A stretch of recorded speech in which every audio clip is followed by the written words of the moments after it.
Muy buenos días a todos y a todas. Por favor, acompáñenme a sentarse. Muchas gracias. Bueno, el día de hoy vamos a dar el informe de seguridad.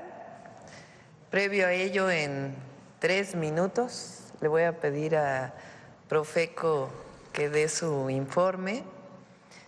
Posteriormente hablará el secretario de Seguridad y Protección Ciudadana y después pasaremos 2 videos con el informe de la Secretaría de la Defensa Nacional y de la Secretaría de Marina. Y tenemos pues el privilegio de que esté con nosotros el fiscal general de la República, el doctor Alejandro Gertz Manero.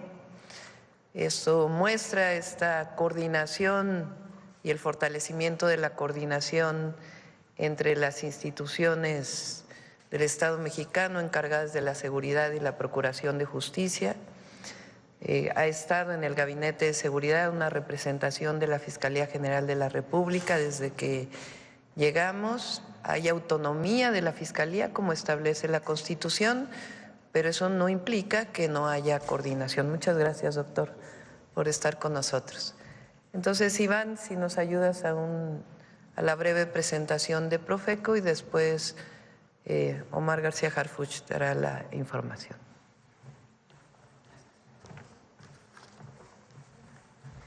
Muchas gracias. Con su permiso, señora presidenta, muy buenos días a todas y a todos. En la Procuraduría Federal del Consumidor nos colocamos siempre del lado de la población consumidora para cuidar la equidad y el trato justo que debe prevalecer entre proveedores y consumidores. Vamos a presentar, en este periodo analizamos 24 productos de una canasta referencial en los distintos establecimientos a nivel nacional, verificando que estos se mantengan estables en comparación con el Índice Nacional de Precios al Consumidor publicado por el INEGI y que estos se mantengan por debajo de los 1,039 pesos. En esta gráfica, la que sigue, por favor, gracias, podemos observar que la diferencia entre la canasta más cara y la más barata de las monitoreadas es de 250 pesos, registrando una ligera variación en los precios comparados con la semana anterior. Con base en el muestreo y el monitoreo realizado en el periodo del 14 al 18 de octubre y basándonos en la regionalización del Banco de México, aquellos establecimientos donde se encontraron los precios altos fueron Zona Centro, La Comer, sucursal El Olivar en Álvaro Obregón, en la Ciudad de México, con un precio de 941 pesos con 80 centavos.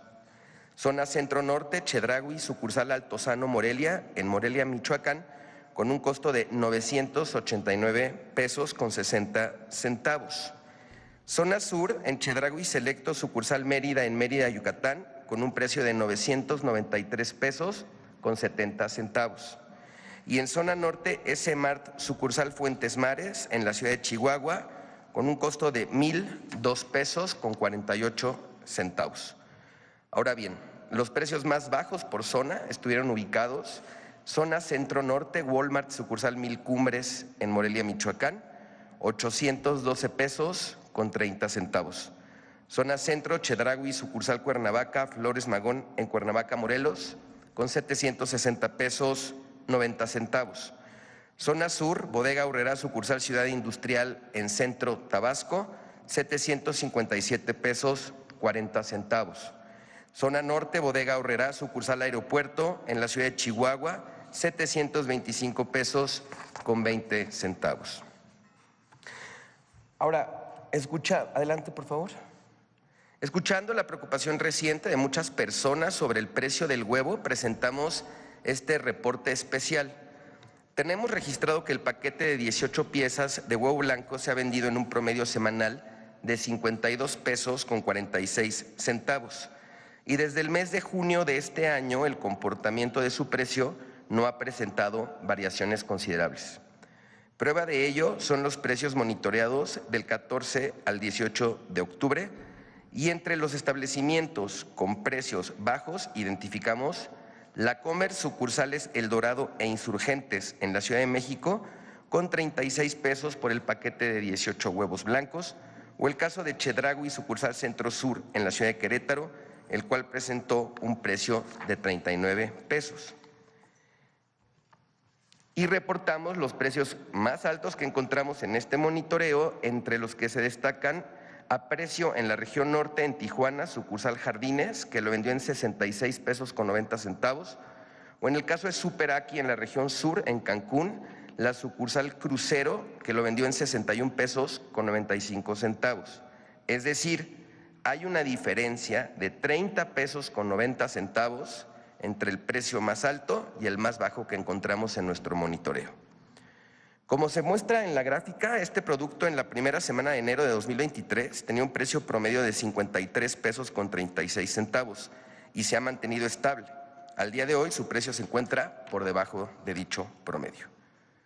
Damos paso al reporte quién es quién en el precio de los combustibles. Para el 24 de octubre, el precio promedio por litro de la gasolina regular se ubicó en 23 pesos con 87 centavos. Para la gasolina premium, 25 pesos 26 centavos y el diésel en 25 pesos con 50 centavos.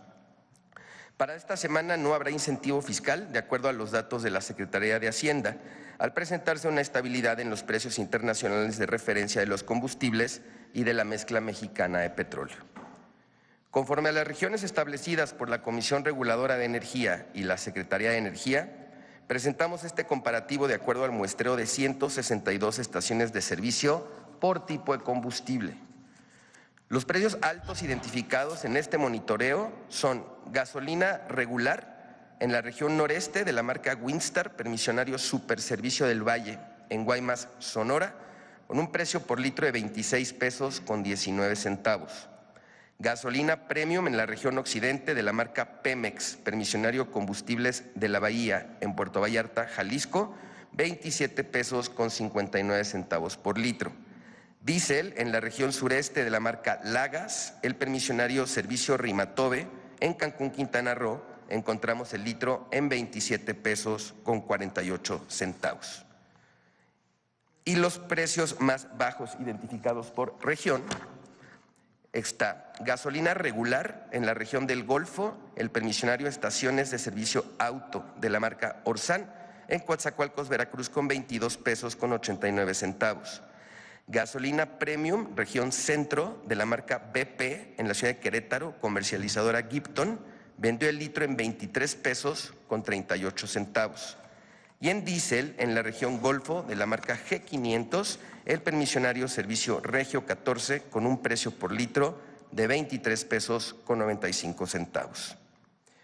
Aprovecho, señora presidenta, este segmento para informar que por razones de rediseño, a partir de hoy, la aplicación litro por litro quedará temporalmente inactiva.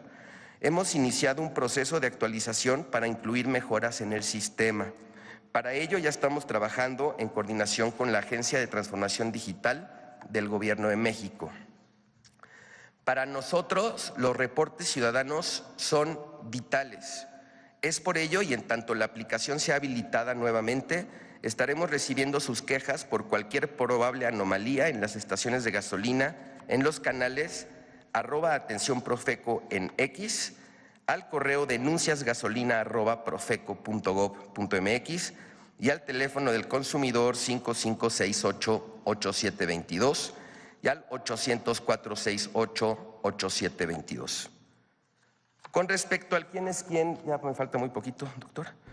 En el gas LP, para el día 23 de octubre, el precio promedio nacional del gas, en el caso del gas estacionario, fue de 10 pesos con 41 centavos y para el gas por cilindro, 19 pesos con 28 centavos. El precio más bajo detectado en nuestro monitoreo del gas por litro para tanque estacionario se encontró en Nicolás Romero, Estado de México, en 10 pesos con 10 centavos, con el permisionario Regiogas. Y para el gas por kilo que se expende por cilindro, el permisionario Potogas en la región de Zacatecas lo comercializó en 19 pesos con 76 centavos. Los resultados completos de todos los estudios de esta semana están publicados y a su entera disposición en nuestra página profeco.gov.mx. Concluyo. Procurar la defensa de las personas consumidoras, desde la atención de un reclamo hasta darle trámite a una queja, u ofrecer apoyo institucional en las acciones colectivas son tarea diaria que la Procuraduría ofrece para mejorar las condiciones de igualdad de la población consumidora. Muchísimas gracias. Muy buenos días. Adelante, Omar.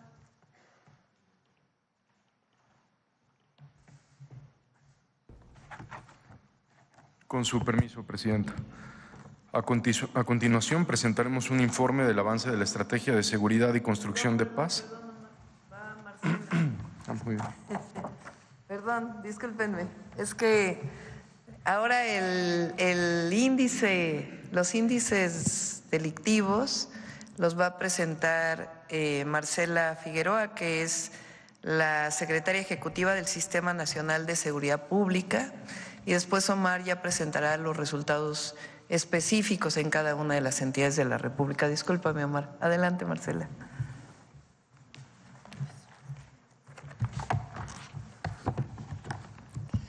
Muy buenos días a todas y a todos. Con su permiso, Presidenta, el día de hoy vamos a informar sobre la incidencia delictiva a nivel nacional.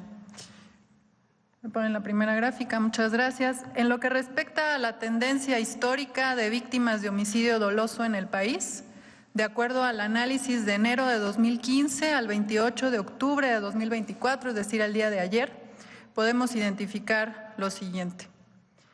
En esta gráfica podemos ver que entre 2015 y 2018 teníamos una tendencia ascendente en el número de homicidios dolosos en el país. Sin embargo, gracias a la estrategia de construcción de paz implementada por el gobierno del presidente López Obrador, esta tendencia comenzó a descender desde la primera mitad de 2019 y se ha mantenido hasta este 2024.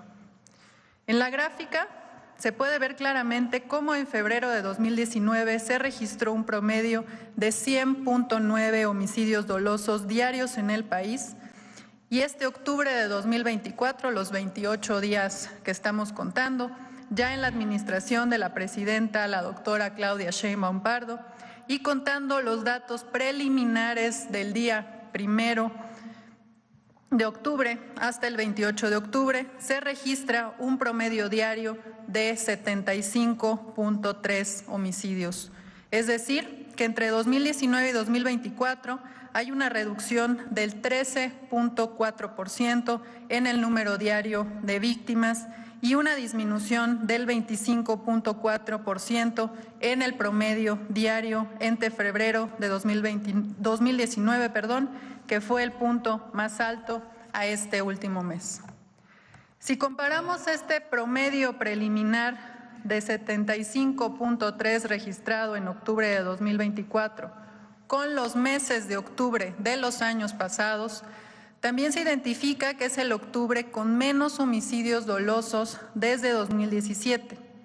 Es importante recalcar que los datos de octubre, insisto, son preliminares, dado que es información que recibe el Gabinete de Seguridad todos los días provenientes de las 32 fiscalías estatales del país, pero que, como ustedes saben, mes con mes se vuelven a cotejar con estas fiscalías y son hechas públicas posteriormente en la página del Secretariado Ejecutivo del Sistema Nacional de Seguridad Pública. Siguiente lámina, por favor. Ahora, en relación con el promedio diario de víctimas de homicidio doloso cada año, si analizamos las cifras ya cotejadas y publicadas por el INEGI hasta 2023, se identifica también que hay una reducción de menos 18.09% entre 2018, cuyo promedio diario fue 100.5, y en lo que llevamos de 2024, que es de 82.32. La siguiente, por favor. En lo que respecta al estatus de las entidades del país respecto a los homicidios dolosos, identificamos que de enero a lo que va de octubre de 2024, prácticamente el 50% de estos homicidios se concentra en 7 estados. Estos son Guanajuato con 10.3%, Baja California 8%, Estado de México, Chihuahua, Jalisco, Guerrero y Nuevo León. La siguiente. Como también es sabido y ha sido reportado e informado por el Gobierno de México y derivado de una pugna entre dos grupos rivales de la delincuencia organizada, el número de homicidios dolosos en el estado de Sinaloa ha incrementado durante los meses de septiembre y octubre. En esta gráfica podemos ver todo el año 2024 cómo era muy estable la tendencia de homicidios dolosos y fue en la tercera semana de septiembre que hubo este incremento que se ha registrado en el estado de Sinaloa. La siguiente.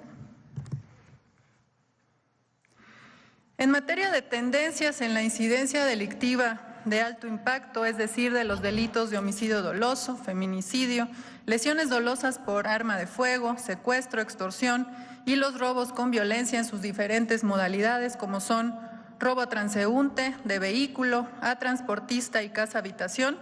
Entre enero de 2015 a septiembre de 2024, que es el último corte oficial de todas las fiscalías del país, se identifica que se tiene una disminución en el promedio diario entre 2019 y 2024 de 35.23%. En este caso, el punto más alto de la incidencia de estos delitos durante el sexenio anterior se registró también en febrero de 2019, con más de 1,000 delitos diarios, 1,011.11 para ser exactos.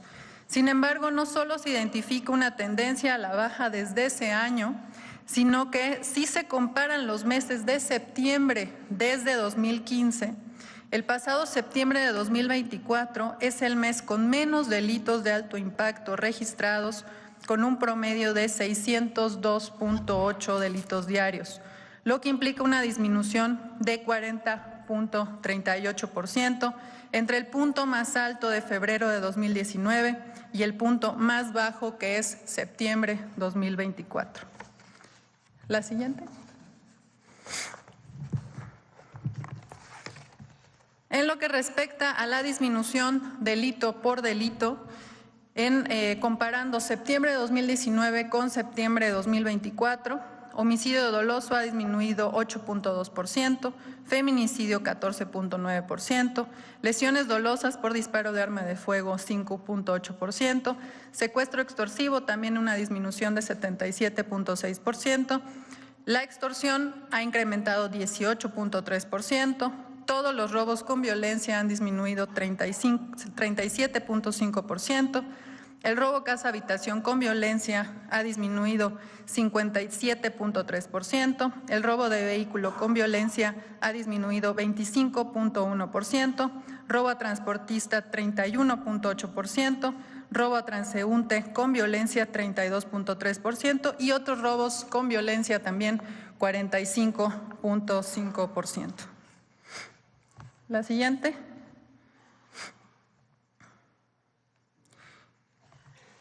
En estas láminas lo que podemos ver son las tendencias en la incidencia de estos mismos delitos de alto impacto. Lo que podemos ver es que de 2015 a 2018 prácticamente todos los delitos, homicidio doloso, feminicidio, lesiones dolosas por arma de fuego, secuestro y extorsión, iban en una tendencia ascendente.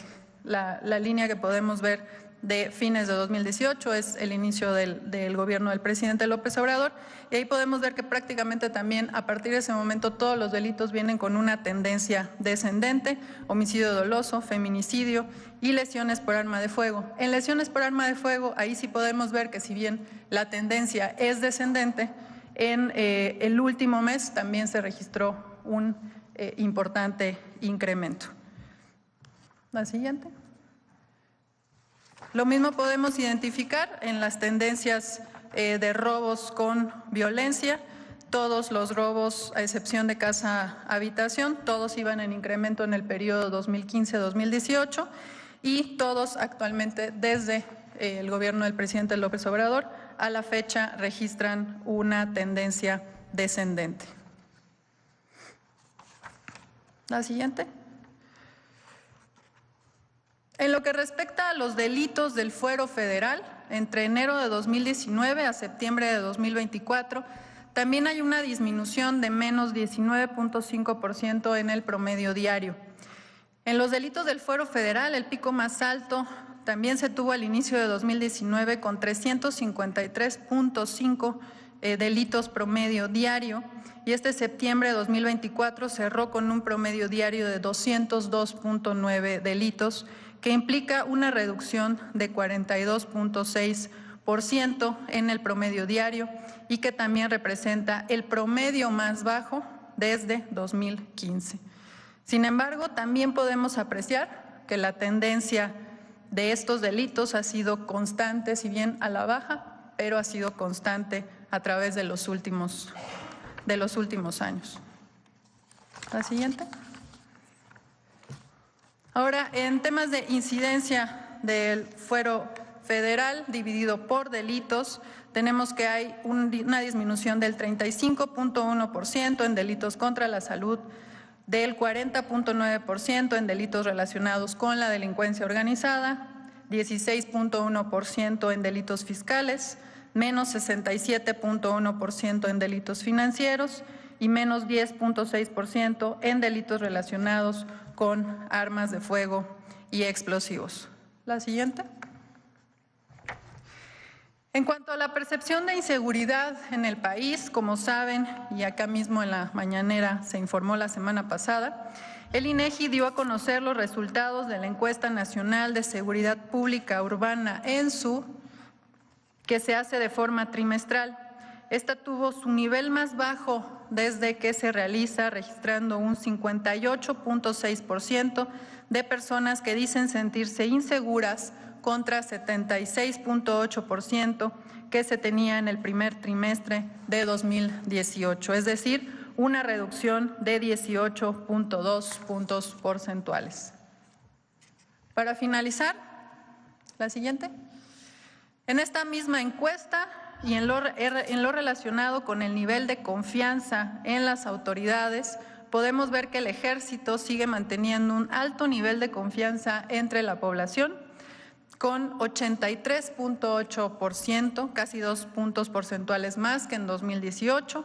Lo mismo la Marina, que alcanza en este trimestre un 89.2%, la institución de mayor confianza, y que incrementó 2.6%.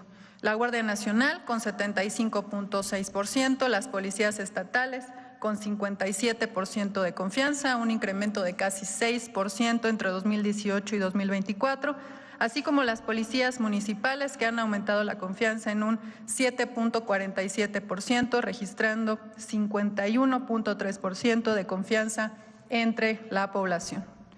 Esto sería por mi parte en cuanto al informe de incidencia delictiva. Muchas gracias. Permiso. Gracias. Ahora sí, Omar.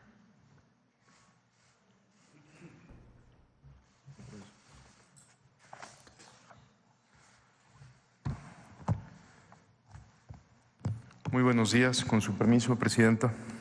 A continuación presentaremos un informe del avance de la Estrategia de Seguridad y Construcción de Paz de los primeros 28 días de gobierno.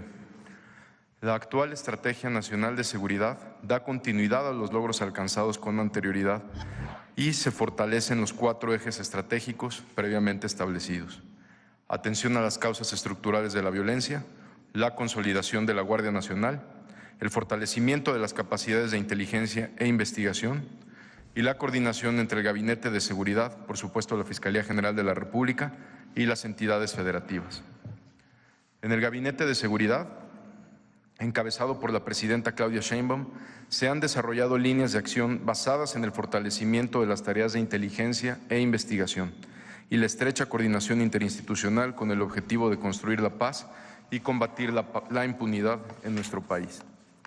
En estos 28 días, más adelante vamos a presentar un video, pero quisiera informar de algunos asuntos relevantes. En estos 28 días han sido detenidas 824 personas por delitos de alto impacto. Se aseguraron 834 armas de fuego y más de 33.800 kilogramos de diferentes tipos de droga, además de 46.336 pastillas de fentanilo.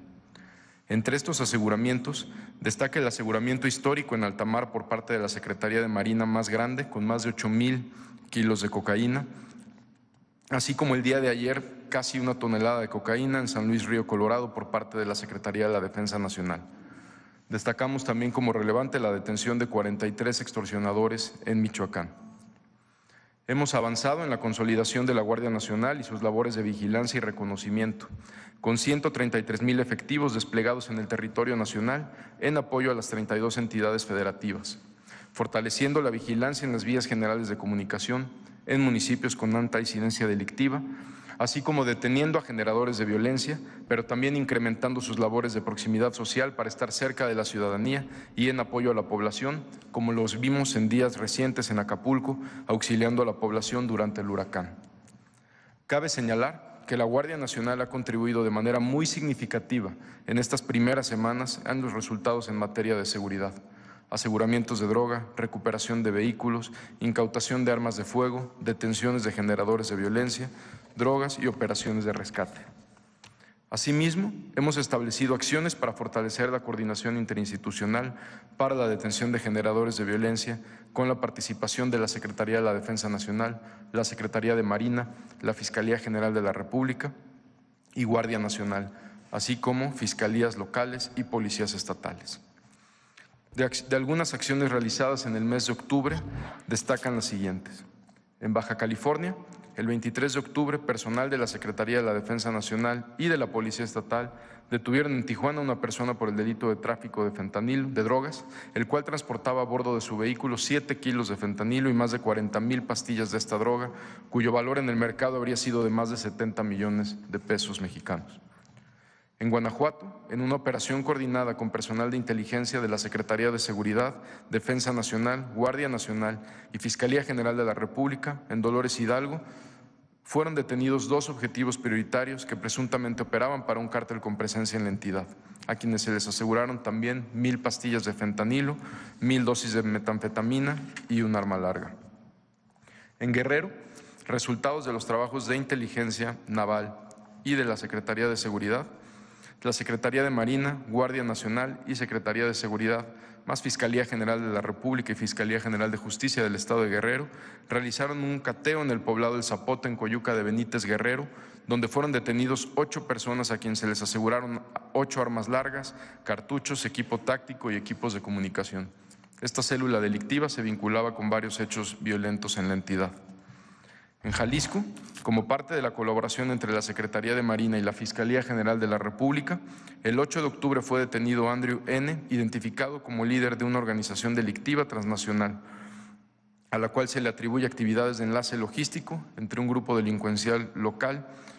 Asimismo, a esta persona se le vincula con el trasiego de fentanilo y metanfetamina, así como el tráfico de armas y la comercialización de drogas sintéticas entre México, Estados Unidos, Canadá, Ecuador y Colombia. En Michoacán, el 17 de octubre, en Lázaro Cárdenas, Michoacán, la Secretaría de Marina aseguró 2 embarcaciones con 12 personas y se aseguraron más de 2,800 kilogramos de cocaína. Esto se suma a los casi 12,000 kilos asegurados de cocaína por parte de la Secretaría de Marina en estos 28 días.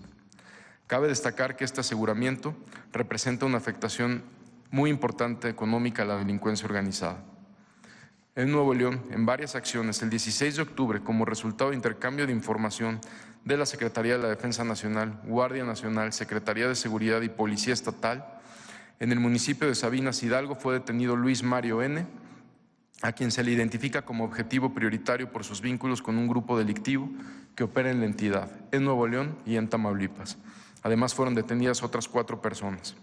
También en Nuevo León, elementos del Ejército Mexicano, Guardia Nacional y Policía Estatal detuvieron a 10 presuntos integrantes, entre ellos José Alberto N., alias El Vaquero, quien fungía como jefe de plaza en un municipio de esta entidad. En esta acción también se aseguraron 8 armas largas de fuego, diversas dosis de droga y equipo táctico. El 24 de octubre, en Quintana Roo, se realizó una operación coordinada entre la Secretaría de Marina, la Secretaría de Seguridad y la Fiscalía General del Estado para cumplimentar una orden de aprehensión por homicidio. El detenido es señalado como un presunto integrante del grupo delictivo, responsable de extorsiones, cobro de piso y homicidio en la zona hotelera de Cancún, siendo este un objetivo prioritario para la Fiscalía General de Justicia del Estado de Quintana Roo. El 22 de octubre, personal de la Secretaría de la Defensa Nacional detuvo a Edwin Antonio N., alias el Max, jefe de una célula delictiva, quien es considerado uno de los principales generadores de violencia en Culiacán, Sinaloa, el cual participó en diversos hechos ocurridos violentos recientemente en el estado. Durante esta detención, la Secretaría de la Defensa Nacional aseguró 4 ametralladoras, 17 armas largas, 5 armas cortas, un fusil Barrett calibre 50, chalecos balísticos, cascos balísticos, además de 7 vehículos y más de 1,000 pastillas de fentanilo. Posteriormente, se realizó su traslado al Ceferezo número 1 en el Estado de México, donde se cumplimentó una orden de aprehensión en coordinación con la Fiscalía General de Baja California por el delito de homicidio calificado. El 27 de octubre, elementos de la Guardia Nacional con información de inteligencia militar dieron seguimiento también a integrantes de una organización y detuvieron a 2 hombres, a quienes se les aseguraron 7 armas largas, cargadores, equipo balístico, más de 38 kilos de metanfetamina, vehículos, etc. En otro evento, también en Culiacán, el 10 de octubre, elementos de la Fiscalía General de la República con la Secretaría de la Defensa Nacional catearon un inmueble donde aseguraron 7 kilos más de fentanilo, así como equipo táctico. En Sonora, el 14 de octubre, el 14 de octubre se realizó un cateo donde fue detenido Jesús Adrián N. y Jesús Policarpio N. Este último cuenta con orden de aprehensión por homicidio calificado y era considerado por el gobierno de Sonora como generador de violencia. El 6 de octubre, resultados del trabajo de inteligencia y de la colaboración de la Secretaría de la Defensa Nacional y la Fiscalía General de Sonora, fue detenido Javier Feliciano N. y Jesús Carmelo N., integrantes de una célula delictiva. Cabe señalar que Javier Feliciano es uno de los principales generadores de violencia en Sonoita, quien cuenta con una orden de detención en los Estados Unidos por el delito de narcotráfico. Como parte de nuestra estrategia, hemos planteado 2 acciones que son una parte de la base de operación de la Estrategia Nacional de Seguridad en lo relativo al marco legislativo. Son normas constitucionales y legales que la señora Presidenta nos ha indicado establecer para que contemos con los cimientos necesarios y con ello podamos fortalecer las capacidades de planeación y coordinación para las atribuciones de investigación de la Secretaría de Seguridad y Protección Ciudadana. La reforma del artículo 21 constitucional. Se brindará la capacidad a la Secretaría de Seguridad para generar investigaciones que permita coadyuvar con la Fiscalía General de la República en la investigación de delitos y cumplimiento de órdenes de aprehensión, siempre bajo la conducción del Ministerio Público Federal. Además, permitirá la coordinación con las Fiscalías Generales de Justicia de las entidades federativas. Y también la Ley del Sistema Nacional de Investigación e Inteligencia en materia de seguridad pública, el cual es un mecanismo de coordinación de las instancias de seguridad que permite la vinculación de las instituciones de seguridad con la Fiscalía, por supuesto, General de la República, las fiscalías estatales y las policías locales. Muchas gracias. Adelante los videos.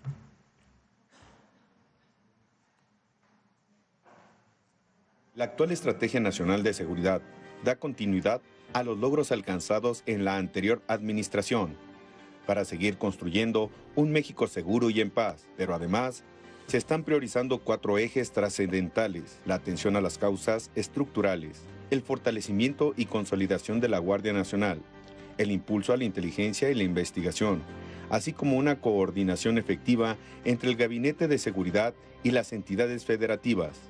Con estos ejes, el gobierno federal avanza hacia un país más justo y seguro, lo cual se refleja en este primer informe de resultados en materia de seguridad. En estos primeros días de la administración, se reorientó el despliegue nacional con el objetivo principal de proteger a la población y sus bienes y generar su confianza mediante la disminución de delitos de alto impacto, para que ésta pueda realizar sus actividades cotidianas en un ambiente de tranquilidad, paz y seguridad. Para lo anterior, se incrementaron las actividades de inteligencia y coordinación interinstitucional en todo el territorio, mediante una estrategia gubernamental conjunta que tiene como principales elementos la reorientación del despliegue de 246.250 efectivos pertenecientes a la Guardia Nacional y Fuerzas Armadas, dirigiendo su esfuerzo a los estados con mayores índices delictivos. el fomento de la denuncia ciudadana y el incremento de las actividades de proximidad social. Independientemente de estas acciones nacionales, a partir de un diagnóstico, el Gabinete de Seguridad identificó las zonas con mayor incidencia delictiva y aquellas que presentan desafíos en seguridad, para concentrar en ellas esfuerzos durante los primeros 100 días. Así, se establecieron áreas prioritarias de atención en los 10 municipios prioritarios con altos índices delictivos enfocados en reducir su incidencia. Además, se dio especial atención al municipio de Culiacán, Sinaloa, debido a la pugna interna entre dos facciones de un grupo delictivo. Se focalizaron esfuerzos en el área de frontera Comalapa, Chiapas, donde prevalecen conflictos de carácter social. Se atendió la problemática generada por grupos delictivos que afectan la producción y comercialización del limón en Michoacán, y se enfrentó con determinación la incidencia delictiva del robo al transportista en las carreteras federales.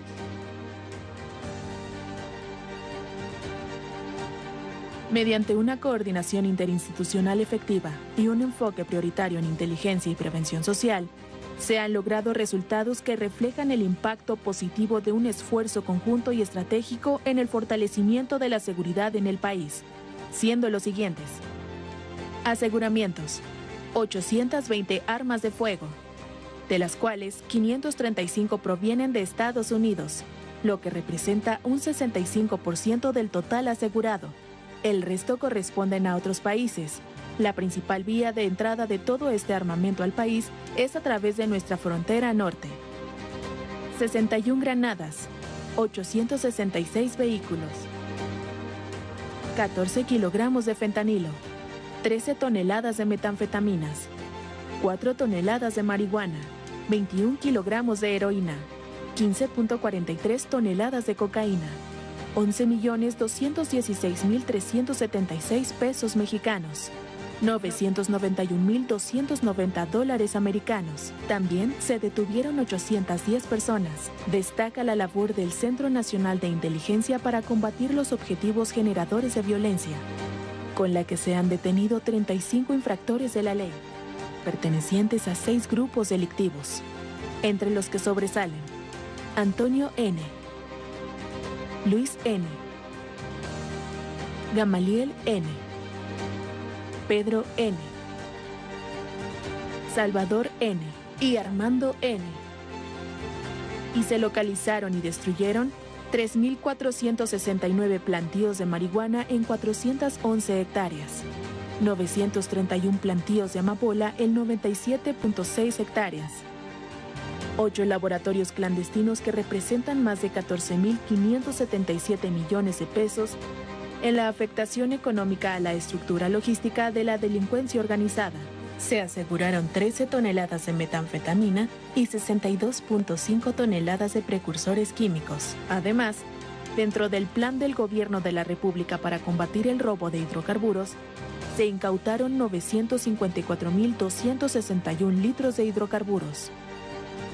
En cuanto a la estrategia para evitar que se afecte el ciclo productivo del limón en Michoacán, se mantiene un despliegue de 870 efectivos en la región de Tierra Caliente. Las principales acciones que se realizan son las siguientes: reuniones con representantes de la industria limonera, vigilancia de vías de comunicación en el área, acompañamiento de seguridad al autotransporte de carga de limón. Con lo anterior, se ha logrado la detención de 43 extorsionadores, permitiendo apoyar a los productores de limón, impulsar el desarrollo de la economía local, la apertura y operación de 75 empacadoras y procesadoras, y mantener el precio estable del producto. Por lo que respecta a la estrategia de atención en el área de frontera Comalapa, Chiapas, el despliegue de 1.949 efectivos ha permitido que la población civil realice sus actividades apoyando a la sociedad con acciones de labor social, con lo que se ha beneficiado a 28.340 personas con servicios de atención médica, trabajos de mantenimiento y entrega de despensas. La Guardia Nacional continúa desempeñándose en la administración y operación de aduanas, con un despliegue permanente de 4.444 efectivos distribuidos en 32 aduanas 21 fronterizas y 11 interiores, donde realizan actividades de reconocimiento aduanero. Además, 3.044 efectivos están asignados a 73 aeropuertos y 27 aeródromos, llevando a cabo un total de 12.785 operaciones de revisión para garantizar la seguridad aérea. En el ámbito de la reinserción social, ha apoyado en el traslado de internos considerados de alta peligrosidad y en la verificación de centros federales y estatales de reinserción social, utilizando 564 efectivos. De igual manera, en coordinación con los transportistas, se implementó una estrategia contra el robo de sus vehículos y carga en los estados de Guanajuato, Veracruz, México, Michoacán, Puebla, San Luis Potosí, Jalisco, Morelos y Nuevo León, para reducir la incidencia en este delito y garantizar la movilidad de la población, recuperándose 81 vehículos. La consolidación de la Guardia Nacional se refleja en el cumplimiento de las atribuciones que la ley le confiere, contribuyendo con el 40% de todos los resultados que obtienen las dependencias gubernamentales con injerencia en materia de seguridad. La colaboración estrecha entre el Gabinete de Seguridad y las entidades federativas demuestra el firme compromiso del Gobierno de la República. Bajo una coordinación absoluta, se analiza, planifica y ejecutan estrategias de acciones específicas en materia de seguridad pública, con el objetivo de salvaguardar el bienestar de nuestra población y proteger su patrimonio. Continuaremos avanzando y mejorando en nuestra misión de construir un México más seguro para todos. Falta todavía. Marina.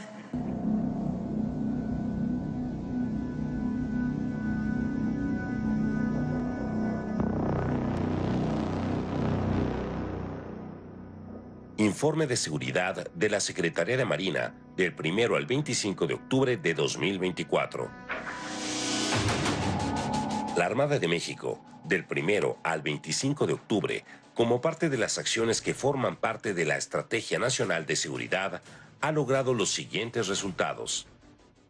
Se han decomisado 65 armas largas y 47 cortas, 307 cargadores, 20.372 cartuchos, 2 granadas, 106 vehículos y 9 embarcaciones, además de 2.810 kilogramos de marihuana, 13.027 kilogramos de metanfetaminas, 11.945 kilogramos de cocaína, 66.997 pesos mexicanos y 257 personas detenidas.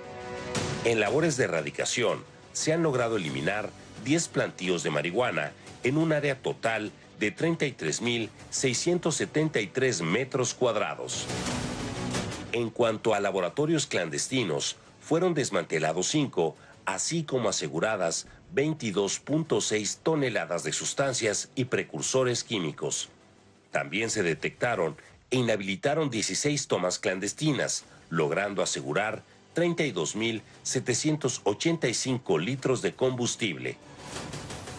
Destaca de estas acciones el decomiso llevado a cabo por la Secretaría de Marina a través de la Armada de México en funciones de Guardia Costera el 18 de octubre, en el que el personal naval, en una operación considerada la más grande en materia de aseguramientos en la mar, logró decomisar aproximadamente 8.361 kilogramos de carga ilícita y 8.700 litros de combustible. Asimismo, fueron detenidos 23 presuntos transgresores de la ley y aseguradas 6 embarcaciones. Estos resultados nos permiten reafirmar nuestro compromiso por recuperar la paz de los espacios públicos y devolver la tranquilidad a las familias mexicanas.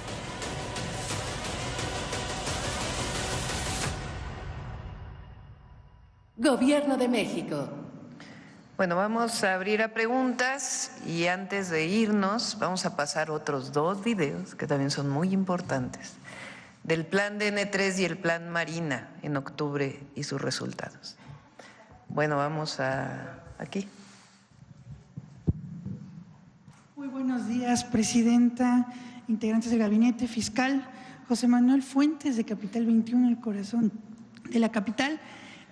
Como primer tema, ayer el ministro Juan Luis González Alcántara Carrancá dio a conocer un proyecto de resolución sobre la acción de inconstitucionalidad, en donde planea pues modificar de que no se dé la elección de jueces, juezas, magistrados y magistradas, se mantendrá en la elección de ministros y del Tribunal de Disciplina, pero pues estas modificaciones las hace el ministro o pretende hacerlas por los amparos que presentó el Partido Acción Nacional, el Partido Revolucionario Institucional y Movimiento Ciudadano. Saber su opinión, doctora, porque hay expertos constitucionalistas que dicen que esto pues realmente son razones políticas. Saber su opinión, doctora. Bueno, primero lo hemos dicho aquí y hay que revisar todo el marco jurídico de nuestro país. Los partidos políticos no tienen personalidad jurídica para presentar amparos por cambios constitucionales. Segundo, la Corte no puede ser legisladora. Es decir, se presenta una propuesta en donde están legislando frente a amparos de personas morales que no tienen personalidad jurídica, partidos políticos. Vamos a esperar a la votación de la Corte, a ver cómo votan. No sé cuándo vayan a votar, creo que es la próxima semana o esta semana. Pues vamos a esperar el resultado de la votación, porque los ministros, las ministras de la Corte conocen lo que estoy diciendo. Todos los profesionistas del derecho saben que no es correcta esta propuesta que está presentando este ministro. Entonces vamos a esperar a ver cuál es la votación. Y entonces, bueno, también preguntarle sobre este tema. También se ha dado denuncias dentro del Poder Judicial de acoso hacia las mujeres. Preguntarle en qué va a beneficiar esta ley, porque ya es ley judicial, a las mujeres que sufren acoso por parte de jueces, magistrados, incluso ha estado documentado, doctora. Siempre es condenable cualquier abuso y particularmente los abusos por razones sexuales a mujeres en el ámbito laboral. Lo que nosotros queremos con todas las modificaciones que hemos presentado, no solo la reforma al Poder Judicial, sino las reformas que ya pasaron por el Senado, la constitucional, faltan todas las de distintas leyes de protección a las mujeres. Evidentemente, nuestro objetivo es proteger a las mujeres y que se erradique esta forma de abuso que no solo no es correcta, sino es condenable. Por otro lado, también preguntarle, ya que usted presentó, Presidenta, el Plan Nacional de Vivienda, ¿en qué va a beneficiar también a los capitalinos? ¿Cómo se hará el trabajo con la jefa de gobierno, Clara Brugada, que ella propuso la creación en su gobierno de la Secretaría de Vivienda? ¿Cómo se va a dar esta cooperación? Y muchas gracias, Presidenta. Sí, si quieren ya hablamos de vivienda cuando venga Edna y que pueda platicar cuántas viviendas se harían en la Ciudad de México, si les parece. Vamos por acá. Desde ayer estás levantando la mano. Buen día, Presidenta. Manuel Pedrero, de los Reporteros MX. Abonando un poquito con el tema de la Suprema Corte, la exposición de motivos resulta bastante interesante, peculiar. En la síntesis que hace la Suprema Corte como institución, presentan, abro comillas, ¿por qué analizar la constitucionalidad de una reforma inconstitucional? Nuestra Constitución vigente desde 1917 es el producto de un pacto federal que diversos territorios contrajeron como resultado de la Revolución Mexicana. Y aquí entra una parte que llama poderosamente la atención, siendo este un comunicado institucional, y dice: el pueblo de México no el pueblo electoral, sino que el propio pueblo de México eligió una forma específica de gobierno en nuestra Constitución. Este pacto quedó así plasmado y citan el artículo 40 de la Constitución. Adicional a Carranca, él mismo reconoce que en 2007 se determinó que una reforma constitucional no podía ser impugnada a través de una acción de inconstitucionalidad, para luego decir, sin embargo, en una nueva reflexión, se considera que conforme al desarrollo jurisprudencial, este alto tribunal sí puede meterse a calificar las leyes electorales federales.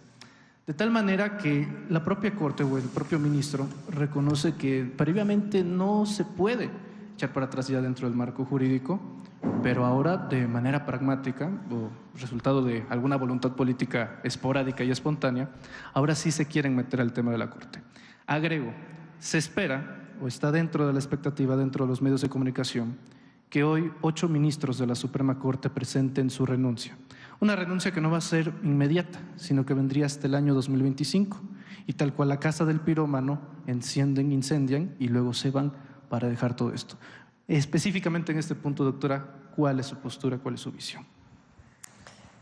La Constitución de 1917 se ha reformado en múltiples ocasiones. Y en todo el periodo neoliberal, la reforma a la Constitución fue en contra de la nación y en contra del pueblo de México.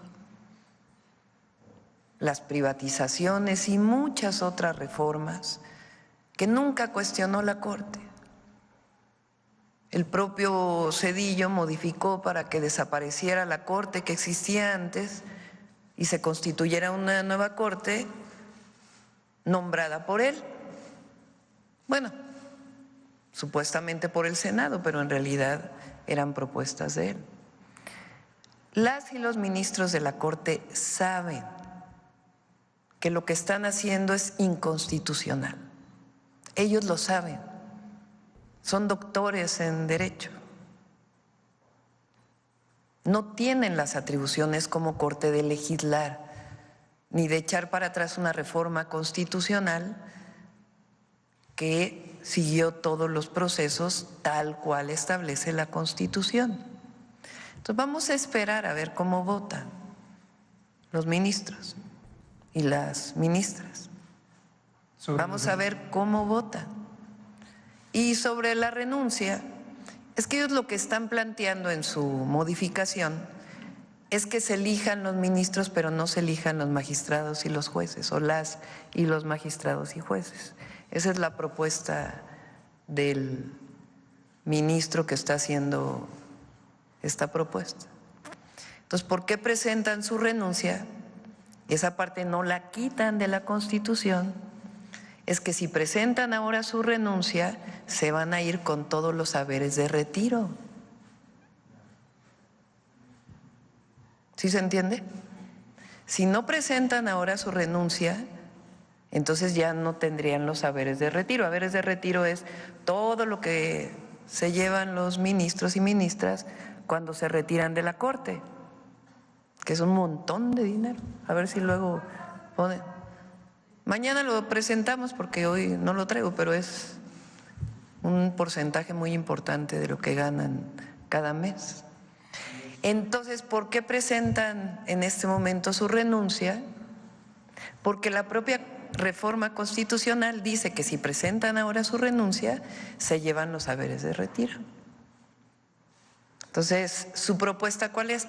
Que se elijan a los ministros y ministras legislando sobre la reforma constitucional y presentan su renuncia pues para llevarse sus retiros. Ese es el marco en el que se está dando la renuncia de las ministras y los ministros, pero no nos adelantemos. Vamos a ver cómo van a votar. A ver si las y los 8 ministros que se requieren para esta mayoría calificada van a votar sobre algo que ellos saben que no es correcto. Entonces vamos a ver cómo votan. Correcto. En una segunda pregunta, Presidenta, esperando que no pase nada extraordinario el jueves y pues ya no la reforma judicial, sino la ley judicial siga su curso, preguntarle acerca de los diversos perfiles pues, que se han ido animando o han visto los primeros requisitos, detalles de la convocatoria, justamente para participar en la elección de jueces, juezas, magistrados, magistradas, ministras, ministros de la Suprema Corte y del Poder Judicial. Hay un caso en particular que por lo menos en nuestra redacción ha llamado mucho la atención y es el caso del exsecretario particular de Felipe Calderón Hinojosa, Roberto Gil Suart, quien ha levantado la mano también para ser aspirante, no tal cual a candidatura porque todavía no llegamos a ese punto, pero sí aspirante a candidato a ministro de la Suprema Corte. ¿Qué no el propio conservadurismo estaría avalando en sí mismo lo que durante meses se criticó de la propia reforma judicial y la ley judicial, cuando personajes vinculados al panismo también levantan la mano para participar y legitimar la propia elección de jueces, magistrados y ministros?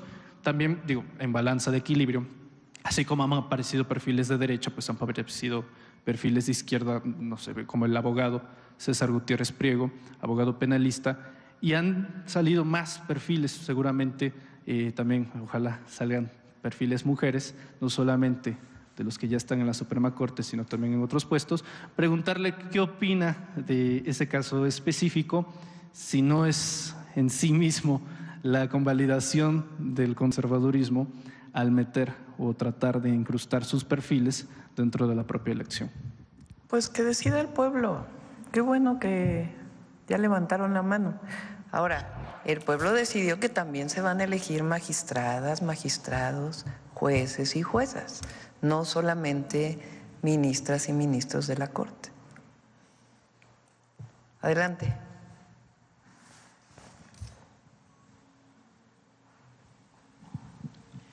Muy buenos días, señora presidenta. Adriana Santos, de Medios Unidos de Comunicación de Chiapas.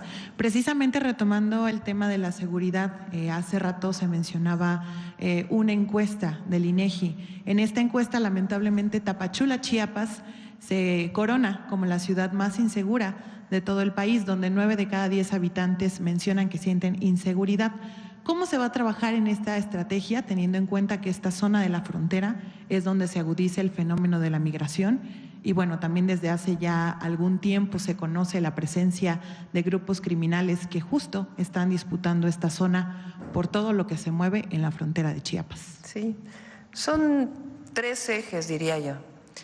El primero es la atención a las causas. Estamos diseñando con la Secretaria de Gobernación y la Subsecretaría de Prevención de la Secretaría de Seguridad Ciudadana un esquema particular para Chiapas, para poder intervenir desde la perspectiva social. Chiapas es un estado con muchas necesidades y no solo es una estrategia de seguridad con las fuerzas de seguridad, sino también desde la perspectiva social. Entonces estamos trabajando en ello, muy probablemente lo presentemos pronto, pero a partir de noviembre inicia este proceso en el estado de Chiapas. El segundo, planteamos desde la campaña el desarrollo de polos de bienestar en Tapachula. El objetivo es que haya inversión para el desarrollo en Tapachula, de tal manera que sea una frontera que permita la generación de empleos, tanto para chiapanecas y chiapanecos como también para migrantes. Ya hay una serie de planteamientos establecidos y lo platiqué cuando estuvo aquí el presidente Arévalo de Guatemala. Él está de acuerdo, inclusive desde el presidente Andrés Manuel López Obrador había la propuesta para que el tren pudiera pasar, no por Tapachula, pero va a llegar a Ciudad Hidalgo, lo conoce muy bien el almirante, él estuvo a cargo del tren transísmico, va a seguir la línea acá y el objetivo es que incluso pase a Guatemala como parte de un proyecto de desarrollo integral de la frontera sur. Entonces ese es el segundo eje, que va a llevar un poco más de tiempo, pero que lo vamos a realizar. Y el tercero ya son las labores de inteligencia, investigación, de seguridad y de presencia. que estamos desarrollando en Chiapas. Doctora, en ese mismo sentido, justamente en el tema de seguridad, hace unos días usted en una mañanera condenaba el asesinato del padre Marcelo en San Cristóbal, también uno de los municipios que se ha visto afectado con la presencia de algunos grupos criminales. Y bueno, también el día 23 de octubre, el caso de la menor Liliana, de 12 años, que fue asesinada en la capital chiapaneca, con el que se suman ya 24 feminicidios en lo que va del 2024, 9 de ellos de menores de edad. ¿Qué se está haciendo o bueno, qué se va a implementar en esta estrategia justo para combatir el tema de los feminicidios? Usted recalcó mucho en su campaña, este sexenio es tiempo de mujeres y es una de las demandas de las tuxtlecas y en general de las chiapanecas también con este aumento de la violencia que se ha visto en el estado. Sí, el día 3 de octubre presentamos una serie de modificaciones a la Constitución y a distintas leyes, incluido los códigos penales estatales o la orientación desde las leyes generales para que sean modificadas. El feminicidio es un delito del fuero común, no por ello no vamos a atenderlo y no lo condenamos, al contrario, vamos a trabajar con las entidades de la República, con las fiscalías estatales, para avanzar en los dos grandes ejes. La atención a las causas, es decir, que nunca nadie discrimine a una mujer, que se erradique la violencia contra las mujeres a partir de distintos procesos de prevención y de atención a las mujeres en el momento en que están viviendo violencia. Lamentablemente, la mayor parte de los feminicidios viene por personas conocidas y muchas veces es la pareja o la expareja, y son parte de círculos de violencia que inician con otras formas de violencia.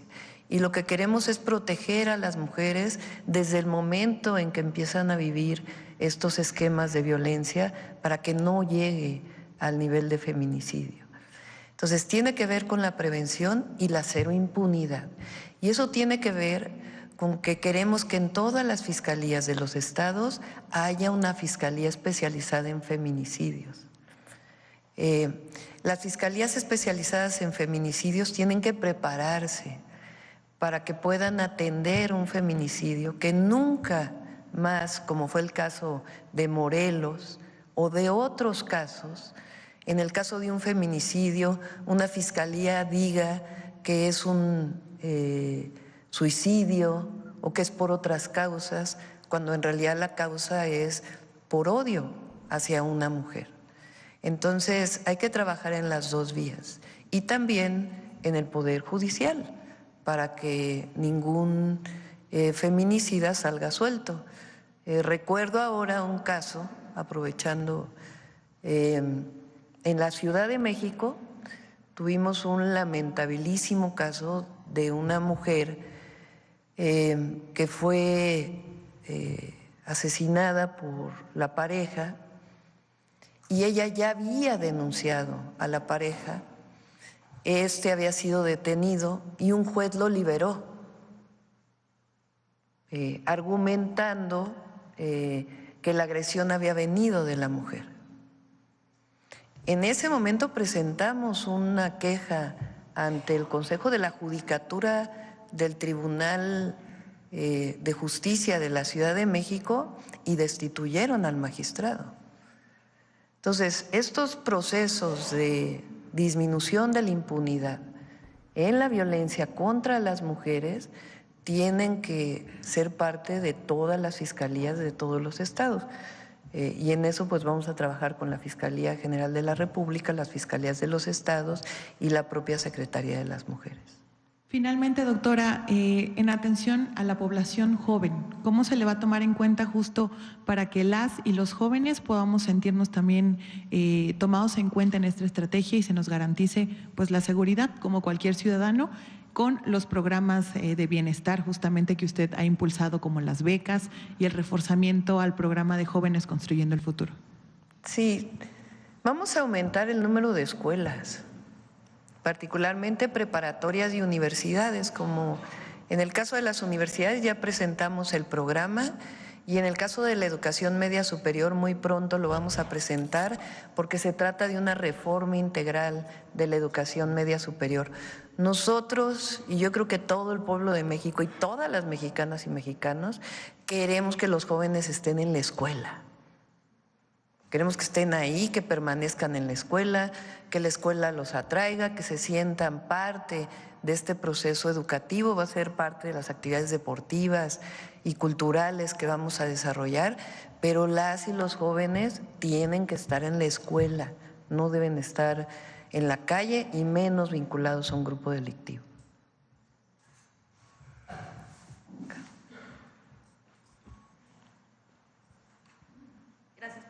Daniela Escobar, de Proceso. Primero, aprovechando la presencia del fiscal general de la República, preguntarle sobre esta situación de la investigación que llevan a cabo por el caso de Sinaloa. Sabemos que tienen coordinación, de acuerdo a lo que nos han mencionado, con el gobierno de Estados Unidos precisamente para recibir todos los datos que ellos puedan proporcionar, porque entendemos es directamente el enlace o la comunicación que están teniendo. Primero, saber cómo va esta investigación, todos los datos que han aportado y también cómo evalúa todo lo que han dado, sobre todo cuando el gobierno mexicano ha dicho que no se ha dado toda la información que se requiere, o tal vez sí, y tal vez ustedes tengan esa información. Gracias. Para empezar.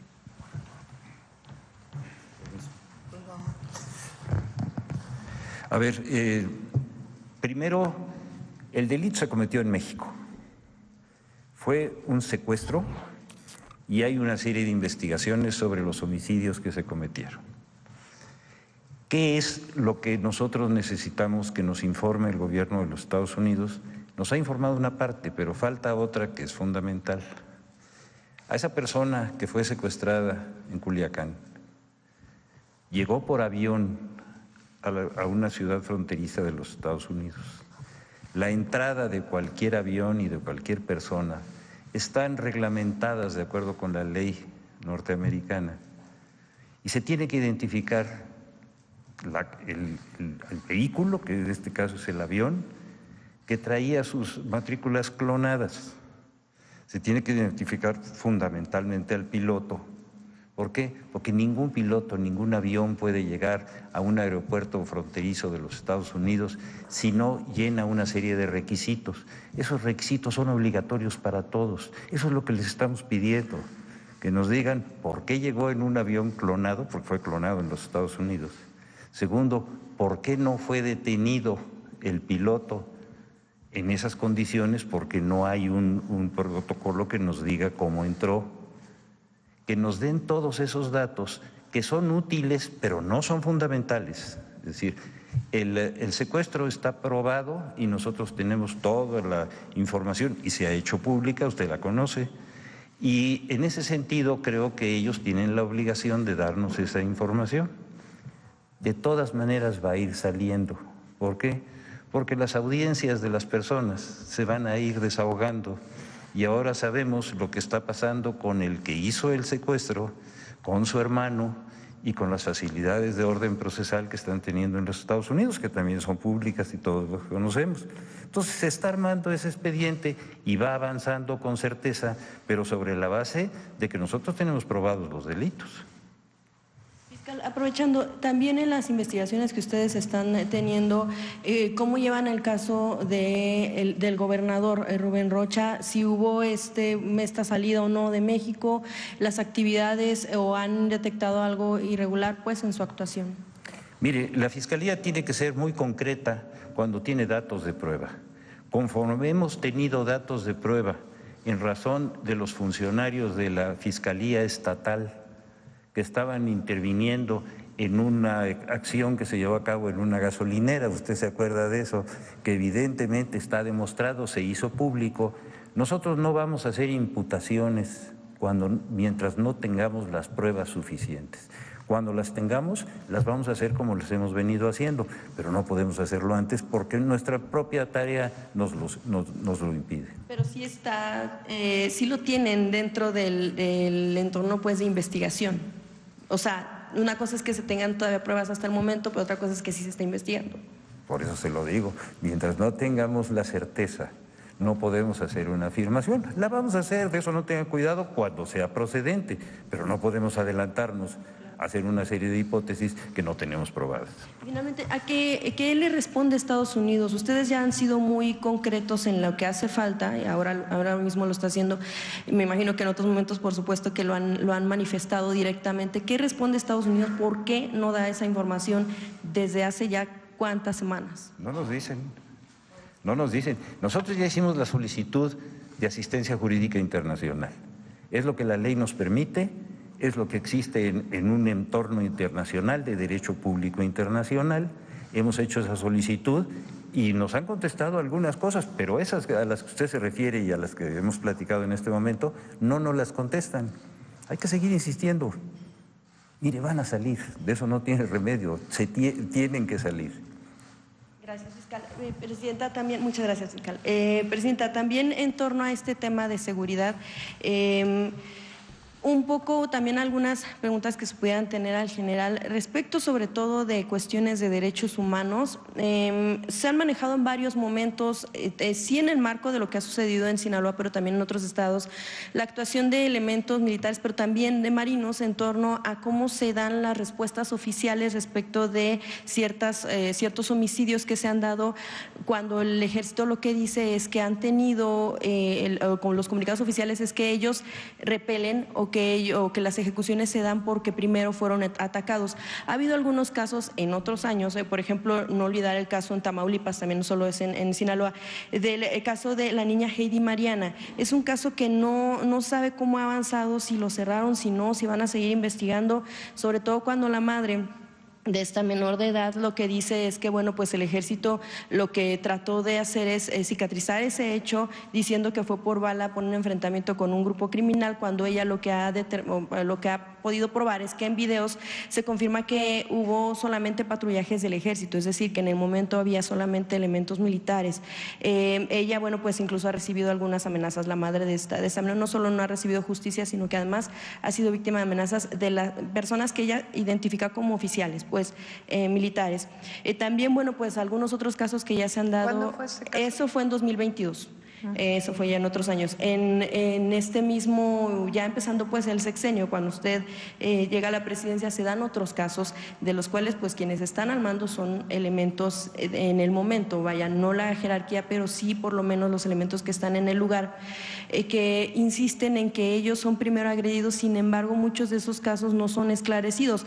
Supimos de uno, de apenas de este hombre que también estuvo a punto de ser asesinado, pero supimos porque hubo videos. De cuántos casos más no se sabrá porque no ha habido este tipo de evidencias en las que, incluso en este último video se escucha cuando dicen mátalo, pero en otros casos no tenemos ese tipo de pruebas, pero los familiares pues justo lo que hacen es reclamar ese tipo de justicia para evitar que se sigan dando, sobre todo cuando tenemos elementos militares que dan su versión y que es la que se da por cierta.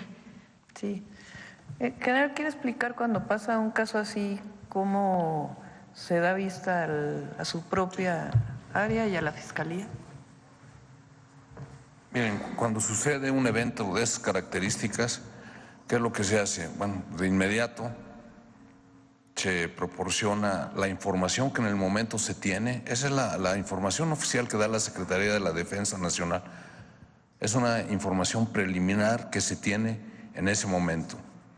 Y también de inmediato se da vista a las fiscalías general de la República en su caso, a las de los estados, y por parte de los delitos del orden militar se investigan también por parte de la Fiscalía General de Justicia Militar. Pero definitivamente no hay impunidad y el avance de las investigaciones no nos corresponde a nosotros darlas porque son autónomas las fiscalías, incluyendo la militar.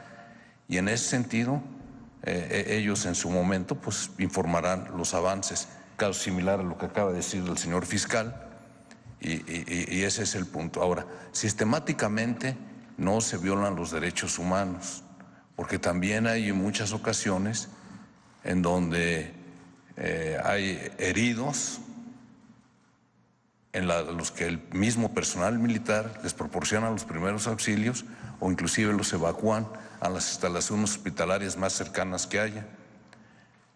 También los detenidos de inmediato se ponen a disposición de los ministerios públicos y así es como actuamos. Pero les repito, sistemáticamente no hay una instrucción para que se actúe de manera que esté fuera de la ley.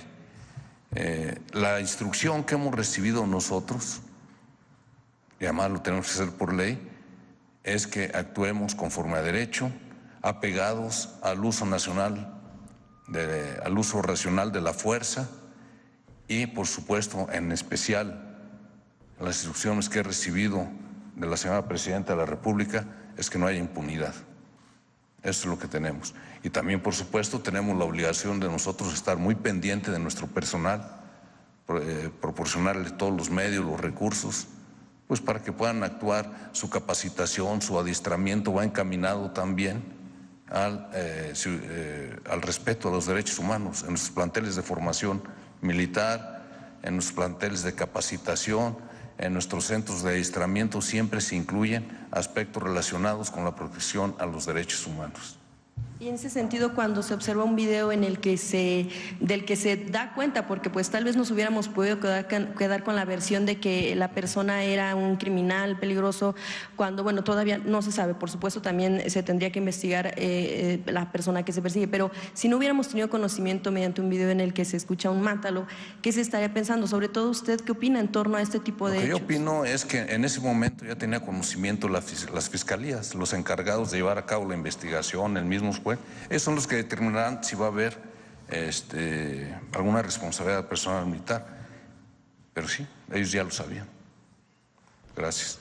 Y el caso de Heidi Mariana, ¿ustedes lo tienen? ¿El caso de qué? De la niña Heidi Mariana en Tamaulipas, ¿ustedes tienen algo sobre eso? ¿Sí se sigue el caso? También está investigando la Fiscalía General de Justicia Militar, porque precisamente en todas las órdenes que se dan al personal militar y se dan por escrito, va un anexo en donde se establece a qué disposiciones se deben de apegar, y una de ellas es el respetar la vida de las personas, el usar las armas de determinada manera, no abusar pues, y todo eso se investiga. Y entonces, hablando de ese caso específico, ya caería en el ámbito de la desobediencia, que es un delito de orden militar. Y además, la Secretaría de Defensa Nacional, el Ejército, la Fuerza Aérea, la Guardia Nacional, también proporcionan todo lo que requieren las autoridades, con total transparencia. Se les proporciona todo el material, armamento, equipo, vehículos, para que hagan los peritajes que correspondan. Y de igual manera, pues también se pone a la disposición de ellos, al personal que participó, no nada más a los involucrados, a los que ellos requieran. Gracias. Yo quisiera agregar en esto algo que creo que es muy importante, sobre todo para la información general. No hay un solo caso, uno, de un enfrentamiento entre militares y civiles con bajas por parte de ambas partes que no se haya iniciado una carpeta de inmediato, independientemente de la investigación que el Ejército tiene obligación de hacer por los delitos militares, por los delitos del orden civil. En todos los casos, de inmediato se ha iniciado la carpeta, hemos judicializado una gran cantidad de estos casos, tenemos varios militares que están ya en la cárcel, pero lo más importante es que no hay un solo caso que no se haya abierto en ese momento la carpeta, se le haya exigido a las autoridades militares toda la información, se ha solicitado ante los jueces las órdenes de aprehensión o la formal prisión en sus casos, pero pueden ustedes tener la certeza y cualquier información que quieran que les hagamos llegar, la haremos con mucho gusto, de cómo se han iniciado de inmediato todas las carpetas de investigación por los delitos de orden civil, no militar. Ellos tienen la obligación de carácter militar, pero eso sí creo que es importante que lo digamos. Muchas gracias. Nada más para terminar en torno al tema de derechos humanos, ¿qué va a pasar con el censo de personas desaparecidas? ¿Cuándo va a haber una información en torno? ¿Si se va a dar seguimiento a la línea que traía pues el gobierno anterior y cuándo habría un informe al respecto? Sí, se va a dar seguimiento. De hecho, esta metodología que se siguió por parte del Gobierno de México, cuando estaba el presidente López Obrador, fue una metodología que diseñamos en la Ciudad de México para encontrar a las personas desaparecidas, o en su momento también pusimos la característica de extraviadas, porque a veces no es por motivos de violencia, sino sencillamente por su propia voluntad, pero se cuentan como desaparecidos en las fiscalías porque fueron reportados de esa manera. Esta metodología la vamos a seguir, pero además vamos a reforzar la comisión de búsqueda y también el contacto con distintas organizaciones de madres buscadoras, de familiares de buscadores, para buscadoras y buscadores, porque también hay familiares varones, hombres, para que podamos entrar en contacto con algunos de ellos que sabemos que están haciendo con dolor su búsqueda, y que a través de las fiscalías estatales, de la Fiscalía General y de la propia Comisión de Búsqueda debemos apoyarles. Finalmente, nada más rápido, saber cuándo va a venir la Secretaría de Economía para el tema de lo del empresario Ricardo Salinas Pliego por el asunto de los más de 219 millones de dólares que exigen inversionistas estadounidenses que se pague del erario mexicano, sobre todo porque, bueno, tenemos algunos datos en un reportaje incluso publicado por Proceso en la edición de este mes. Saber cuándo viene la funcionaria para hablar de este asunto, sobre todo porque sabemos que desde junio sí hubo ya una respuesta de la Secretaría de Economía ante este Centro Internacional de arreglo de diferencias en torno a que emitan inversiones. un boletín respecto a qué es lo que tiene la Secretaría de Economía frente a esta situación. A ver, por acá. ¿Por el tema qué, perdón? Adelante. Hola, Presidenta. Buenos días. César Huerta, de la revista Polemón. Presidenta, hoy en su segunda columna en Excelsior y desde Madrid, Ciro Gómez Leiva indica que para mucha gente los ministros son la última línea de defensa de la civilización. Y lo repito y cito textualmente. A ver si tienen por ahí la encuesta de hace un mes, creo, de lo que opina la ciudadanía del Poder Judicial. Ajá. Y bueno, lo repito, Presidenta, dice la última línea de defensa de la civilización, eso dice Ciro.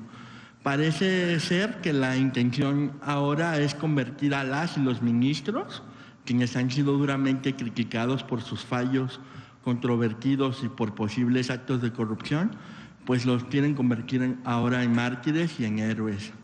Esto coloca a la 4T y a quienes apoyan la reforma judicial como si fueran de la barbarie. Un discurso muy preocupante por su radicalidad. ¿Qué opina de esos discursos que ya parecen una estrategia muy bien coordinada en la comentocracia, Presidenta? Pues es parte de esta campaña que hay de personas que están en contra de la reforma al Poder Judicial. Está bien que haya libertad de expresión. No. Qué bueno que diga lo que piensa, porque la gran mayoría del pueblo de México piensa muy distinto. Las últimas encuestas, no he visto alguna en las últimas semanas, pero de las últimas encuestas, un porcentaje mayor del que votó por su servidora, que tuvimos un porcentaje importante de votos, está de acuerdo con que se elijan a jueces, a las y los jueces, magistrados y ministros. Pero además un porcentaje muy alto piensa que hay corrupción en el Poder Judicial. Entonces, qué bueno que se expresen, pero pues es una posición minoritaria. Ahora, lo que pasa a veces en los medios de comunicación es que cuando uno ve los que están a favor y en contra de una posición, que si fueran medios objetivos, pues lo que harían sería balancear, ¿no? que a lo mejor la objetividad puede, como tal la palabra y lo que significa, tiene sus, digamos, discusiones filosóficas, pero ¿qué debe hacer un medio de comunicación para mostrar la pluralidad de la sociedad? Pues balancear, tener el mismo número al menos de personas que hablan a favor que las que hablan en contra de un tema tan profundo y tan importante como la reforma al Poder Judicial. O sobre el tema de seguridad, que se carga así, pero tremendo a que estamos viviendo el peor momento de la historia, cuando la ciudadanía piensa lo contrario. Si no, no saldrían estas encuestas del INEGI, que hay que seguir trabajando y vamos a seguir dando resultados con la coordinación, así va a ser. Pero es el momento, yo creo, por lo menos en la historia moderna, donde la mayoría de los medios de comunicación tienen una posición mayoritaria en sus editoriales, en sus noticias incluso, y la ciudadanía piensa distinto. Entonces, más allá de entrar en debate con Ciro Gómez Leiva, pues es su posición, pero mira,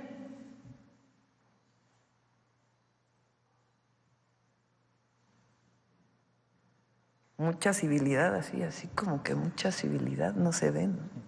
¿O cómo? ¿Civilización? Civilización, sí. La última línea.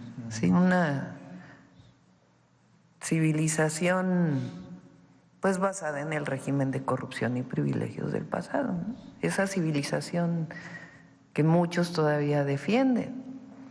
Ahora no sé si tengan por ahí cuánta gente está de acuerdo en que se elijan a...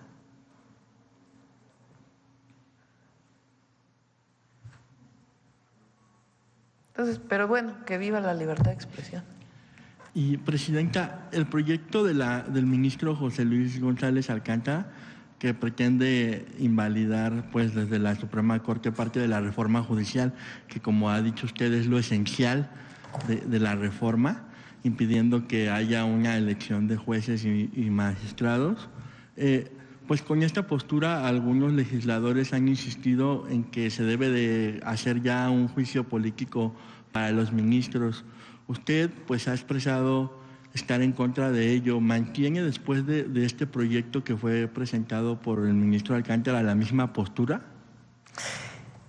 Así como el editorial que lees de Ciro, que dice que son el último reducto de la civilidad, ¿o qué? ¿De la civilización?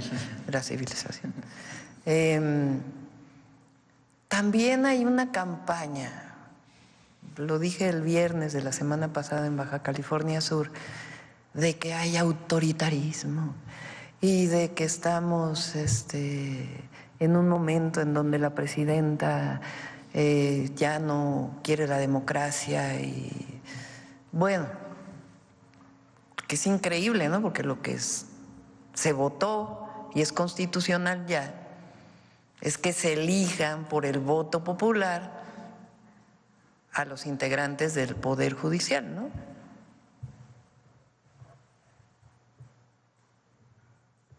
Por elección del pueblo de México, magistrados y jueces del Poder Judicial, 69%. Este es de las eras, ¿no? ¿O cómo se llama? Demotecnia, ¿no? Y los ministros, 62%. En contra, o por la Cámara de Senadores, 32%, como se elige ahora. Por el Poder Judicial de la Federación, 23%. Las encuestas son un reflejo, es una muestra representativa de la opinión del pueblo de México. Lo que pasa es que luego se piensa que la opinión pública es lo que se publica en los medios, pero no necesariamente. Aquí hay una encuesta que muestra lo contrario. Entonces, público de importancia nos juzga el pueblo de la historia. Yo dije cuando tomé posesión que al presidente López Obrador, cuando lo desaforaron, él dijo en su discurso: solo falta que a ustedes y a mí nos juzgue la historia. Entonces, estos ministros y ministras que van a votar en estos días, sabiendo que su voto va contra la Constitución, cuando ellos y ellas supuestamente son el resguardo de la Constitución, también van a pasar a la historia. Y también el pueblo va a decir cómo se comportaron en un momento de transformación tan importante para el país. Y otra vez,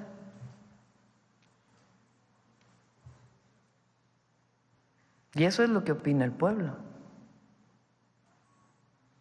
Pero además, el pueblo votó el 2 de junio y votó por la presidenta libremente y votó también por diputados y senadores libremente. Se cumplió la ley de procedimientos electorales y el movimiento de transformación tiene mayoría calificada en la Cámara de Diputados, en la Cámara de Senadores y en la mayoría de los congresos estatales y de la Ciudad de México. Y siguiendo el procedimiento que dice el artículo 135 de la Constitución, se modificó la Constitución. Y el pueblo de México quiere que los ministros, magistrados, jueces, se elija por el pueblo. Uno de los argumentos que ayer estaba viendo en esta propuesta que hace el ministro González Alcántara, ¿sí es González, verdad? Carranca. González Alcántara Carranca. Juan Luis González Alcántara Carranca. Dice que es que se va a votar por muchos jueces y que el pueblo se va a confundir. Es uno de los argumentos. Es esta idea de nuevo de que el pueblo no tiene capacidad de decisión. Hace poco salió por alguno de ustedes de una migrante, una paisana, una boleta, a ver si la encuentran por ahí, de cómo votan en Estados Unidos por jueces en uno de los estados. Yo lo vi con, creo que era el Chapucero. Y entonces votan por 62, creo que era el número, ¿no? 62 en uno de los estados de Estados Unidos. Tienen que marcar por nombre. O sea, ya hay experiencias en otros países. Entonces, también a todos nos va a juzgar el pueblo y la historia. Presidenta, y por último, como lo demostraban ahora en el informe de seguridad, pues son evidentes los logros de la administración pasada en materia de seguridad, desde la creación de la Guardia Nacional hasta la disminución en los índices de los delitos de alto impacto, pasando pues como los de el homicidio doloso. Sin embargo, pues como nos decía Presidenta, los medios de comunicación tradicionales afirman que la violencia está desatada. Todos los días uno prende la tele, escucha el radio y es lo mismo, que todo está mal, que el sexenio de AMLO fue un caos y que hoy estamos mucho peor. Eso es lo que todo el tiempo están pasando en los medios de comunicación masivos. ¿Qué le diría a la gente para contrarrestar estos discursos engañosos de la oposición y de varios analistas y medios de comunicación, Presidenta? Miren, ahí está la boleta de jueces en un estado de Estados Unidos. Arizona. 45 cargos, juzgadores.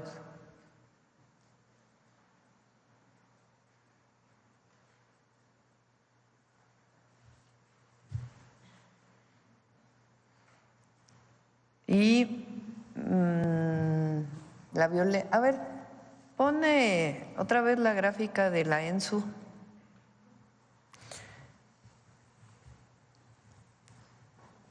A todas y a todos los mexicanos, porque Vamos a seguir trabajando.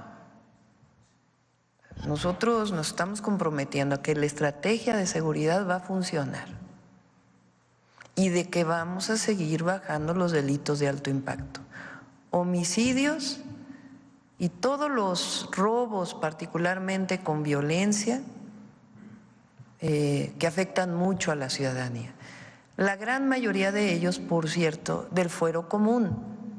Eso me lo insiste mucho el fiscal general de la República, porque a él le corresponde los delitos del fuero federal. Y hay muchos delitos del fuero común que le corresponde a los estados. Eso no quiere decir que no nos vayamos a coordinar. Hay que coordinarnos y trabajar conjuntamente para el beneficio de las y los mexicanos. Y tenemos que seguir disminuyendo los delitos y seguir construyendo la paz, incluso en circunstancias tan difíciles como las del estado de Sinaloa, que ni siquiera fueron provocadas por una situación de las fuerzas federales, sino que fue esta situación de la detención de uno de los grandes generadores de violencia o delincuentes. No, la que presentó Marcela está mucho más clara. Porque han disminuido la tendencia. Hay quienes dicen, el número total de homicidios fue… Sí, pero ¿es la tendencia? ¿Cuál es la tendencia? No es lo mismo una tendencia a la alza. Imagínense si no hubiera llegado el presidente López Obrador y hubiera continuado esa tendencia a la alza. Ahí está. A ver, regrésate a primero homicidios, la primera gráfica creo que es.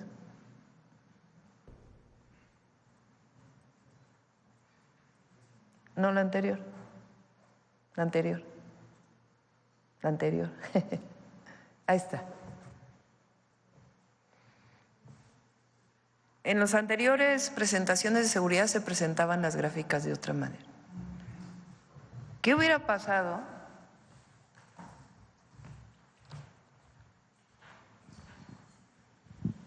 si no se hubiera detenido esta tendencia?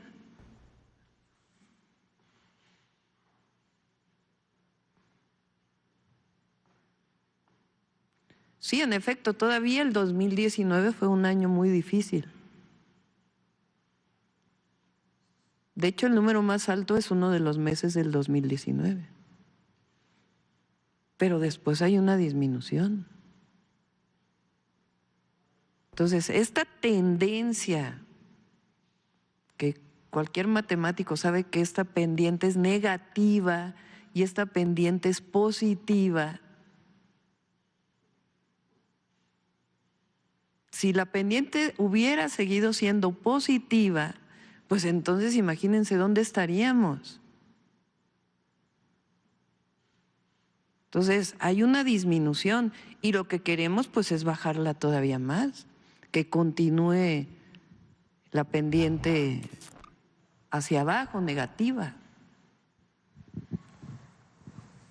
Entonces, eso se da cuenta la ciudadanía, porque el INEGI, que es una institución autónoma de mucho prestigio nacional e internacional, hace una encuesta y pregunta, ahora sí la ENSU, de esta misma,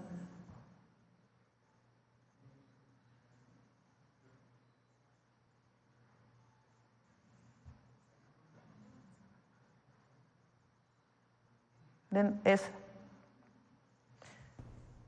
O sea, esta es una encuesta que no es que le pregunten a la gente en el 2024, ¿cómo te sentías en el 17? No. O sea, en el 2018 hicieron una encuesta con las mismas preguntas y la misma metodología que la que se hizo, la última salió hace poco, creo que es cada trimestre, en 2024. Las mismitas, con la misma metodología. Entonces, en el 18, 77% se sentían inseguras. en las principales ciudades de nuestro país. Y ahora 58.6 se siente inseguro. ¿Que todavía tenemos que bajar? Pues claro. Pero hay que reconocer que hay una disminución reconocida por la propia ciudadanía. Entonces, bueno, vamos a cerrar con 2 videos sobre Plan DN3 y Plan Marina. Cerramos el día de hoy. Muchas gracias.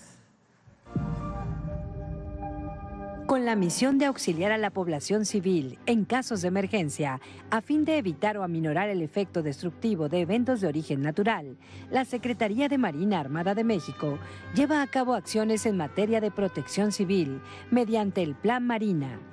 Durante la presente administración, se ha activado el Plan Marina en sus fases de preparación, prevención, auxilio y recuperación en los estados de Tamaulipas, Veracruz, Tabasco, Campeche, Yucatán, Quintana Roo, Guerrero y Oaxaca, producto de los siguientes eventos: Huracán John, Huracán Milton, Tormenta Tropical Nadine, Tormenta Tropical 11E, Frente Frío número 4 en Coatzacoalcos, Veracruz. Inundaciones causadas por la lluvia en Veracruz, destacando los siguientes apoyos. Se han movilizado a un total de 2.416 elementos navales mediante el empleo de un total de 90 vehículos, 30 embarcaciones y 3 aeronaves. Hasta el momento, se ha hecho la entrega de 1.948 colchonetas y 1.948 kits de aseo personal. Gracias al equipo especializado de apoyo a la población con el que cuenta la institución, tales como nuestras plantas potabilizadoras, se purificaron 347.249 litros de agua. Además de una tortilladora y 3 cocinetas que nos permitieron la preparación de 39.862 raciones calientes. Para las labores de dragado, con el apoyo de 4 excavadoras, un empujador, una retroexcavadora y una bomba DOP 250, se logró la limpieza de 70.520 metros lineales de vialidades, el levantamiento de árboles y la recolección de 358.5 toneladas de basura, así como de 1.840 metros cúbicos de escombros. También se ha llevado a cabo el rescate y evacuación de 2.028 personas. Se han brindado un total de 7.156 consultas médicas. Asimismo, mediante la instalación de los diferentes centros de acopio a lo largo del territorio nacional, se efectuó la recolección y distribución de 45 toneladas de víveres y 19.424 litros de agua recolectados en dichos centros. Con el Plan Marina, refrendamos nuestro compromiso para continuar velando por la salvaguarda de la vida humana en el mar, en el aire y en la tierra. La Marina, siempre cerca de ti. Gobierno de México. ¿Y el DN3? En el mes de octubre se aplicaron los planes DN3C, GNA y Marina con los siguientes resultados. Oaxaca, la depresión tropical 11E provocó inundaciones en 16 municipios, por lo que del 3 al 15 de octubre de 2024 se desplegaron 790 efectivos y 32 vehículos para brindar auxilio a la población. Se entregaron 5.037 despensas y 6.521 litros de agua. Se habilitaron 13 albergues y se brindaron 300 consultas médicas. En el albergue del municipio de Juchitán de Zaragoza se establecieron 3 células de sanidad y 2 comedores comunitarios, sirviendo 540 raciones calientes. Se realizaron labores de desasolve en 109 viviendas y se retiraron 61 árboles, así como 155 toneladas de lodo y escombro, y fueron colocados costales de arena. Guerrero, debido a las inundaciones ocasionadas por el huracán John en Acapulco, el 24 de septiembre al 27 de octubre de 2024, se desplegaron 7.507 efectivos, 14 aeronaves y 249 vehículos, destacando 21 unidades de maquinaria pesada, 52 vehículos volteo y 50 cisternas de agua. Se instalaron 3 cocinas y 6 comedores comunitarios, así como 3 plantas potabilizadoras de agua y 4 tortilladoras. Se distribuyeron más de 173,000 100,000 raciones calientes y 881,000 litros de agua, beneficiando a 160 comunidades. Se evacuaron 2,318 personas, se retiraron 73,151 metros cúbicos de lodo y escombros y el desasolve de 1,500 viviendas en las regiones Costa Chica, Costa Grande, Acapulco, Sierra y La Montaña. Veracruz, la tormenta tropical Nadine desbordó los ríos Coatzacoalcos, Acotope y Papaloapan, afectando a 13 municipios. A partir del 19 de octubre de 2024, se desplegaron 8,492 efectivos y 283 vehículos, incluyendo unidades de maquinaria pesada. Se han entregado 2,587 despensas y 11,620 litros de agua a la población afectada y se colocaron costales de arena, habilitación de 14 albergues, resguardando a 991 personas y la evacuación de 572 ciudadanos. En el municipio de Minatitlán se retiraron 215 metros cúbicos de tierra y lodo en las calles y se monitorean los cauces de los ríos. Tabasco, la tormenta tropical Nadine provocó afectaciones en los municipios de Teapa, Jalapa y Tacotalpa. Se desplegaron 7,034 efectivos y 235 vehículos, los cuales realizaron el desasolve de 105 viviendas y 18 calles, así como el reacondicionamiento de 7 vados. Se distribuyeron 2,301 despensas, 800 cobertores y 800 colchonetas. Además, se entregaron 1,116 raciones calientes y se brindaron consultas médicas. Se mantiene el monitoreo de ríos y arroyos. Los planes de N3C y GNA reflejan el compromiso del Ejército, Fuerza Aérea y Guardia Nacional para el auxilio a la población mexicana afectada ante cualquier desastre. Muchas gracias a todas y a todos. Nos vemos mañana. Buen día.